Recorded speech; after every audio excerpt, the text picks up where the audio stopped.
Aye, shepherd's pie, greetings from the Philippines. Welcome back to the channel for a walk and a talk on what is quite a windy day. So, not sure if this is going to work or not. If it doesn't, you will never see the video. But I want to talk today about something that I don't think I've ever heard anyone talk about on YouTube.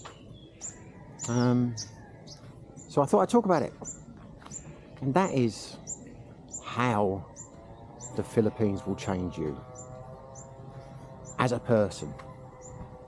And to be fair, I think it applies to anywhere in Asia as an expat, because living over here will change you, because your experiences in life shape you. They make you the person that you are. You learn from your mistakes and you adjust. The trouble is, on reflection, I'm not sure that the changes that most people go through make them a better person. I'm not sure if it changes you for the better. When anyone first moves to Asia, as a newbie, as expats like to call them, there is an innocence, a naivety about their expectations over here. And that's nice. And that's normal. It never ceases to amaze me when I interview people who have just arrived here, how positive they are about everything, how positive they are about the people. And I say it's nice, but inevitably it doesn't last that long, because their encounters, positive and negative, will affect their outlook. And to be honest, it has to, because you have to toughen up when you move over here, because you're going to see things that shock you. The poverty, people living on the streets, beggars begging for money, the cruelty to the animals, the neglected dogs, the infrastructure, the brownouts, the lack of organisation. They're all going to shape your outlook on life here. And you have to learn to adapt to it. If you can't adapt, you won't last here. And a lot of people can't adapt. I mean, that's why you always get so many negative comments from people who are in Thailand and vice versa. You know, they don't like the Philippines. It's full of scammers, it's got a terrible infrastructure, it's this, it's that, it's this and that. Well, it's because they haven't adapted to it. And there's no one saying that they have to adapt to it. I mean, a lot of what their comments are, a lot of what they say about Thailand being superior in many ways is right, not knocking it. Some people are for Thailand, some people are for the Philippines. The point is, you have to adapt. You have to change your expectations if you are going to stay here. And you will get people, as I say, I see it all the time, because I interview a lot of new subscribers. I meet a lot of people when I'm out and about who have just arrived here, and you see it in their face. You see the way they are. They can see nothing but positive things about the Philippines. A lot of them are going to do good. You know, they're going to open an animal sanctuary, or they're giving this for that, and you know, they gave this poor person, you know, all nice stuff, all good stuff. There's nothing wrong with that. There is nothing wrong with coming here. It's nice that they do. And not everyone is like that. You get some unpleasant people who come here, unfortunately. I think the general consensus is, from comments, and it's always been my viewpoint, that they have had a tough life in the West. They haven't been able to find a good relationship. They have come here to escape a terrible life, and they bring a lot of their cynicism with them, and they're negative when they arrive. Well, in my experience, those people will remain negative all the time they're here. It's unlikely that they're suddenly going to turn into nice, loving individuals. And that's sad, but it's just the way it is. I'm talking about the people who come here, arrive here, full of positivity. Think they have found their nirvana. Think that the place is paradise. And when they see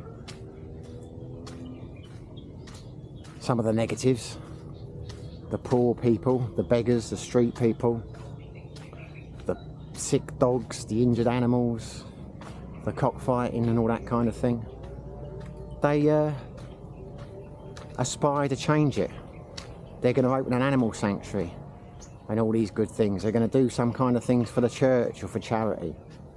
And some of them will do that. And the ones that do that, I take my hat off to them, because it's a nice thing to do. But it's very few. It's very common to have those aspirations. I had those aspirations. Hello. I still harbour those aspirations. Always said I'm going to open a animal sanctuary or a dog rescue or do something like that. But talk is cheap. Whiskey costs money. Will I ever actually do it? I very much doubt it. But when I'm reflecting, and I do a lot of self-reflection, I do that because of Thailand. In my time there, I did learn as much as a Westerner can, not too much, to live in the now. The value of self-reflection. Not to beat yourself up too much about things. To not worry too much about the future. To live in the now. So I'm quite happy that I have the aspirations to do some good things.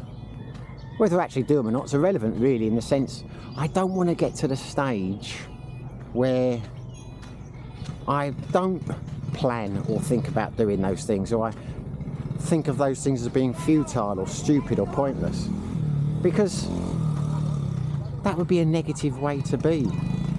And I do worry a lot that that is going to happen to me, which is why I'm saying the Philippines won't necessarily change you for the better.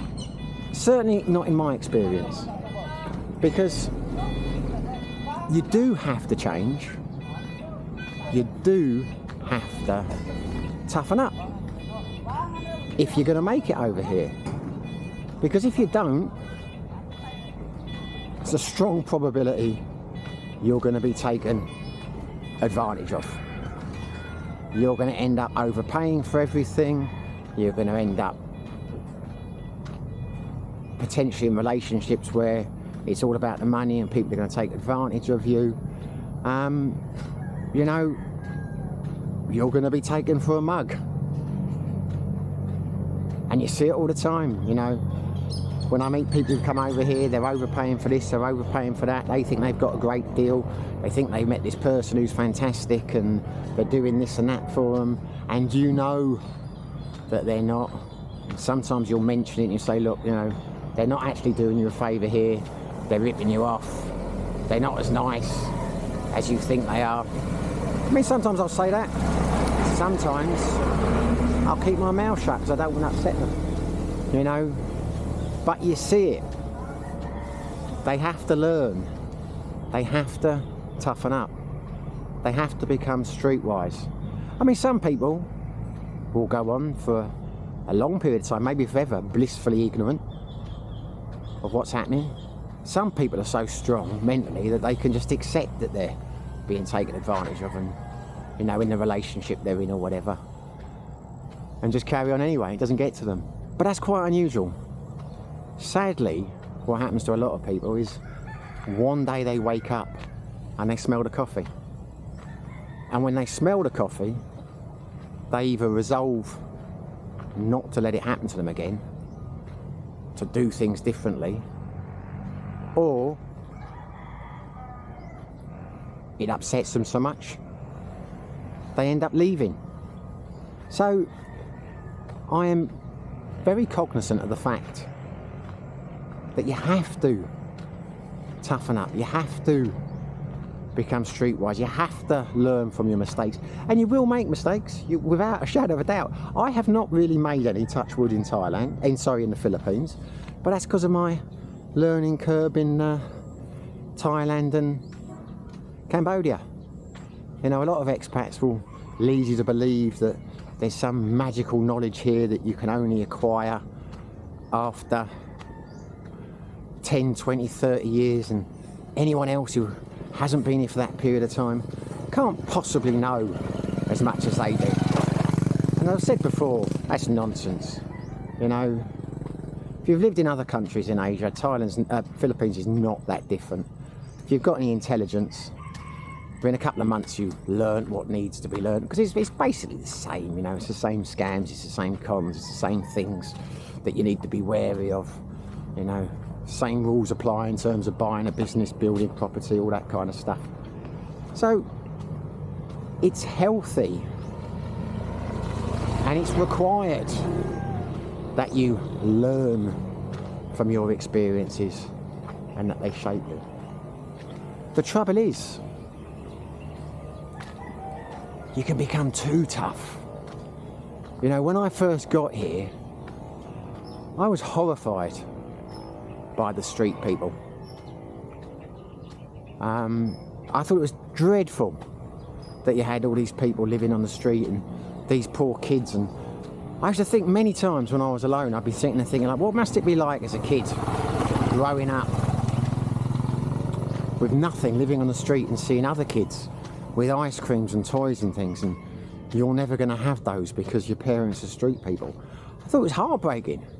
It's one of the reasons I never settled down in Cambodia. It was the poverty there. That's why I couldn't stand going out for a meal and seeing, you know, street kids while I'm sitting there enjoying a fantastic slap-up meal. It made me feel bad about myself. And that's how a lot of nice people, I'd say decent people, I'm not saying I'm a nice person or a decent person, but I'm saying most people will have that reaction when they first arrive here. The trouble is, after a while, you become numb to it. I'm a big animal lover, always have been. I used to find it heartbreaking when I saw dogs with mange or hopping along, you know, starving animals and things like that. I used to try and help them. Now I see it, I don't like it, but I just think nothing I can do about it. If I took that puppy home, what am I going to do, take another one tomorrow and another one tomorrow? You know, it's unsustainable. And that's the way you have to be to an extent. But the reason I'm making this video, what has bothered me recently is our local 7-Eleven in Bakong. You get a lot of street people outside that, beggars, sleeping on the streets. And when I see them now, I find them irritating. I find them annoying. I consider them to be a nuisance. And I'm trying not to. When I think that, when I think, get away from me, like, why are they there? Why don't the police move them on? You know, and I know a lot of expats who think that way. And I'm starting to think that way. And that's why I'm saying to you, it might not change you for the better. Because often when I'm talking to people who've just arrived or been new here, you know, they will say something nice, like they want to do this or they want to do that. And I'll find myself saying, well, you can't, there's no point, you won't do this. And you can see in their eyes, they're thinking, that's a pretty heartless thing to say. Because you pick up on things like that. And then you question yourself and thinking, am I being heartless? Or am I being realistic?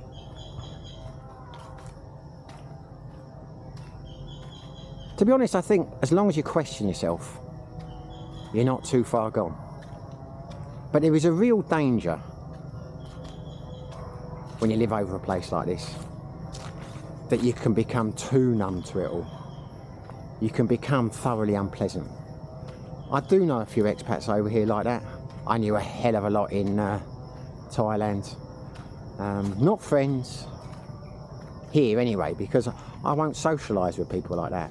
But there are some people over here who have got a real disrespect for everything Filipino, and anger, a hatred, a misogyny, particularly towards Filipino women, because of the experiences they've had, have shaped them into that. And they don't seem to be able to apply any self-reflection and think, well, they don't want to. They're either not capable or they don't want to. And as I say, some of those people will have come here like that. You do meet a lot of damaged souls over here. People who come here just to escape a terrible life that they've had in the West. And that terrible life in the West, a lot of it will have been their own doing, because they're not particularly nice, shall we say. And they come here bitter and twisted, and they stay bitter and twisted. But as I say, I'm not talking about them. I'm talking about the people who didn't come here like that. I've said this story before when I was in Thailand, up in the mountains. When I first got there, I wanted to embrace the culture. I wanted to live like a Thai. I wanted to do all these good things. I couldn't understand why other expats would build these big houses with walls and not mix with the Thais and not do Thai things and just, you know, basically distance themselves from the local community outside their expat circle of friends and their Thai wife and her family, etc. Couldn't get it. There was a point of living here if you like that. But then I realised how naive I was being. Because over time, when I saw photographs and I got to know people, they were all like me when they first got there. You know, they were bright-eyed, bushy-tailed, full of good intentions. But they wised up. You know, they realised after a while that they were being taken advantage of a certain people. That if they did go out mixing with Thais and drinking and doing things like that, it frequently didn't end well. So they didn't. They distanced themselves. They moved in expat circles. So I can relate to that now. And it's important when you come here to understand that. Because I knew a couple of guys over in Sikki who arrived same time as me, and they're like, I can't believe this guy's like that, or he's saying that, and you know, it's the first time. I'm not going to mention their names. Well, I will. Paul was one of them, and he was like, I don't get why that guy's like that, and you know, I don't like this. And I'd be like, mate, I tell you why. It's because he's lived here 15 years. Just see if you're the same person after 2 or 3 years, because you won't be. You will change. You will start to see things more like him. And he's like, I'll never be like him. So we're not saying you'll be like him. I'm just saying, you know, don't be so quick to judge, because he's been there, done it, worn the t-shirt, and this is the result of that. He probably wasn't like that when he first got here. And I find it funny as well when some of these newbies, it's like I did a video from Sideways once, and some guy, you know, basically said in the comments that he'd been here 8 months and he didn't want to mix with expats, he just wanted to mix with Filipinos, and why come here if you're going to be in a bar like that? And did I not realise that the Filipino flag was upside down in the background, and it was obviously a Western owner that had it, and it was so disrespectful to Filipinos. And straight away you think, oh mate, come on now, we've all been there. To be honest, you ain't got a clue what you're talking about. Put your time in and then see if you still feel the same way in a couple of years' time. And I know I sound like one of those guys who's been here for 30 years now, the ones I'm criticising. But I'm not. I mean, in the sense that it was just stupid what he was saying, and it irritated me, and I found it funny as well, because I've been there. I would probably have made this, it's a kind of comment I would have made, you know, when I first arrived in Thailand many years ago. And I said to Ellen afterwards, I said, have you seen that the flag's upside down? And she didn't, and I asked a couple of the Filipinos in the bar, they hadn't noticed, they didn't even realise and the owner isn't Western. I mean, it's you and his wife, so she's Filipino. So this nonsense that Filipinos would be offended, none of the bar staff had noticed, and they didn't understand what I was saying when I showed them anyway. But as I say, I don't, you know, dig the guy out. I'm just saying that is the kind of way a lot of people think when they first come here. And I know a couple of guys. I know a guy who's been here. I hope to interview on the channel one day. He's been here 33 years, I think. I know a couple of guys who've been here like 30 plus years, and they're good guys. They are streetwise, but they're not negative. They understand the risks. They take things as they are, and that's the way you should try and aspire to be. You know, I'm always cognizant of the fact that by Filipino standards, I'm very wealthy. And the people here, the vast majority, are very poor. So of course, a lot of the people that might try and befriend me, etc., it's going to be money orientated. You have to look at it that way, and you have to protect yourself. But I take the view, I don't blame them for that. I understand why they're like that. You know, it's there but for the grace of God. If I was in that situation where I had nothing and someone had loads, then I would probably do the same. We all would. You'll never know until you've walked a mile in someone's moccasins. So, as I say, that I think from my own personal point of view, that is a very positive, hello, it's a very positive way of looking at things. The trouble is, some people will look at them and they'll just see in the same situation, they'll just say thieves, can't trust them, despicable people. You know, they will resent these people. They're unable to, you know, take a step back and think, look, you know, it is what it is, but you can't blame them. You know what I mean? I don't know if I'm waffling a bit now. It wouldn't be anything new for the channel if I was waffling, would it? But yeah, you have to be careful when you come here. I think self-reflection is a very important thing, because if you can't keep some balance there, you might wake up one morning, look in the mirror and think, I don't like myself. You might not. As I say, I'm sure a lot of these negative types I'm referring to, the know-it-alls, I don't have a lot of time for, they can't see it that way. I mean, I have had arguments with them on the comments before, and they're like, they just don't see it that way. You know, as far as they're concerned, they're right and everyone is wrong. I say, I'm not trying to make myself out to be great here. I'm not. I have lots of defects. You know, don't think I'm being all holier than thou and, you know, it's going to make you a worse person or a better person. Anyone who watches the channel knows I don't judge people, or at least I try not to. I'm just saying that when you move here, be prepared for the fact that it is going to change you. You are going to be a different person. You are going to have a different outlook after a few years here. I call it a healthy cynicism. I think that's the way you've got to be. Personally, for me, I wouldn't be able to survive here if I was as soft as... Hello. But don't let it go too far. Stop and think, reflect. Don't let yourself become bitter and twisted, because it's an easy thing to happen over here. It really is. It can happen to any of us. You know, and I'm lucky. You know, I have been very lucky in my time in Asia. You know, I've had a couple of relationships that haven't worked out, but I've never been scammed or lost or a lot of money or anything like that, or been hurt or divorced or lost kids and things. And it's all very well me walking around saying, as I am now, don't let it turn you into this. You know, who knows? If it had happened to me, thank for God it hasn't yet, then I might be like them. But negativity, no one wants to be bitter and twisted. I mean, even if you've had those experiences, it's better to try and get over them, because you know, they're negative. You want to be more positive. Anyway, I think I've made my point now. I will, I've gone on. Hello. I do like goats. A goat got into our garden the other day and it started eating the grass. And I thought, aha, this could be a good idea, because I hate cutting the grass. Maybe a couple of goats.